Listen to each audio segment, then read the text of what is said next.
Hi everyone, I'm Felecia Scott and I am back for my second video. And this video is about the best advice I have ever received. And it was from my late great-grandfather, Walter Childs. I was in the military. I was 17. Because my birthday is so late in the year in October, I needed my parents' permission to sign me up. So in our family, we have this rule. In your senior year of high school, you gotta figure out what you're gonna do. You have three choices. 1, go to the military. 2, go to college. Or 3, get a job. Well, I just did 12 years of high school, so I was like, no, I'm not doing another 4 years of college. I thought about, the military, and at the time period, their slogan was for the United States Army, join the Army, see the world. I was like, I can do that. I can get paid to go see the world. And that's what I want to do anyway. I want to travel. So I joined the Army. I went through 3 months of basic training in Fort Jackson, South Carolina, and then I did my AIT, which is basically you're training for you're going for training for the job that you're going to do for the rest of your military career. So after I got out of AIT and I graduated, my grandmother called us from Hickory, North Carolina, where my grandfather is, and said, hey, your grandfather's not doing very well. I knew he had colon cancer. He doesn't have much time. You guys have to come here. So since we were in Fort Lee, Virginia, it wasn't that far. Me and my mother, we drove down there, and I remember walking through the door and seeing my grandfather, and I was stunned because this very big, strapping man that I remember as a little girl. I mean, he was a construction foreman. This is in the 70s now. You have to remember.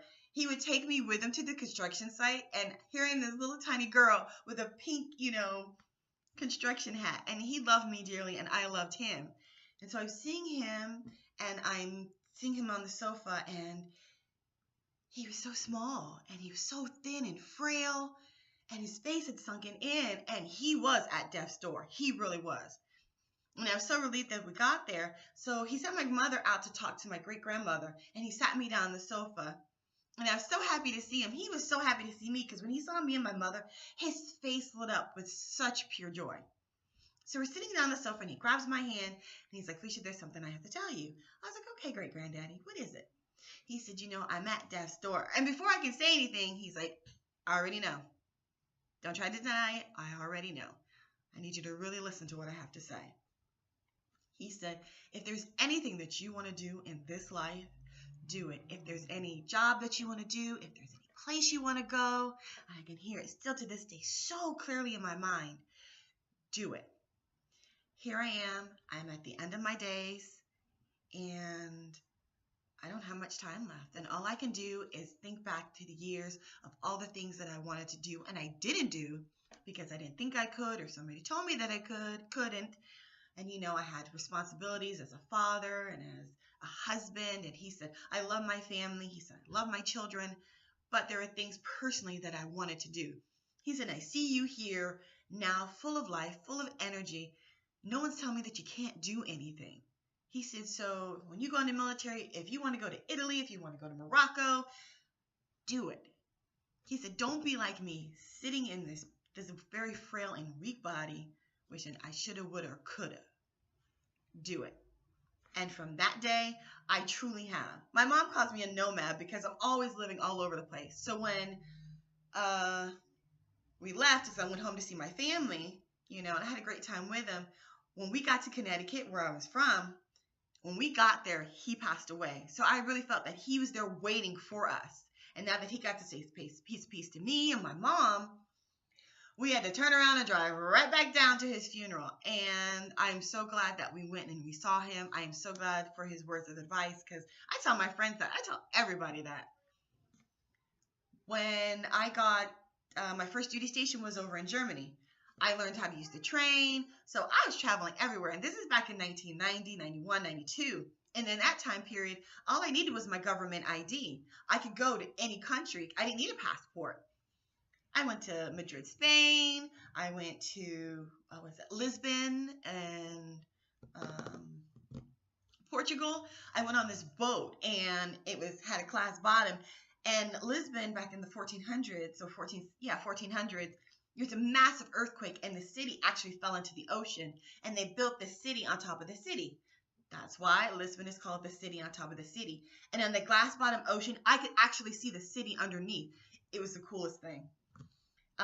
We went to Austria and we got to see where they shot The Sound of Music, and me and a couple of my other friends. And the fountain and the Sound of Music, you see them singing Do Re Mi. So here we are in the city square around the fountain singing Do Re Mi. It was so funny. And these people looking at us like crazy Americans. These crazy people. But it was a lot of fun. And these are the memories that I stick with. And, you know, why I went to Alaska, why I lived in Florida, why I moved to LA, why I do the things that I do and the places and the experiences that I want to see and go. It's because of his words. Right now, I'm in school and I'm learning Korean. I'm going for my associate's degree in Korean at Los Angeles Community College. So, I'll do a little Korean for you. 안녕하세요. Felicia입니다. 반갑습니다. 저는 한국어 학생 LACCA입니다. I'm a Korean language student at LACC. 2년 대학생입니다. I am a second year student at LACC, LA City College. Those are the things. So if any time period or at any time you're like, oh, I don't know if I can do it,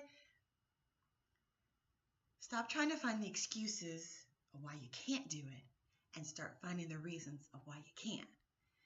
And if this helps, listen to those words that my grandfather said. If there's something that you want to do in life, do it. Don't be 80 years old sitting in the chair thinking, wow, I wish I could. Be that, 80-year-old person in the chair like, damn, I did that. That's all. Well, that's it for today. I hope you enjoyed the video. Bye. See you next time.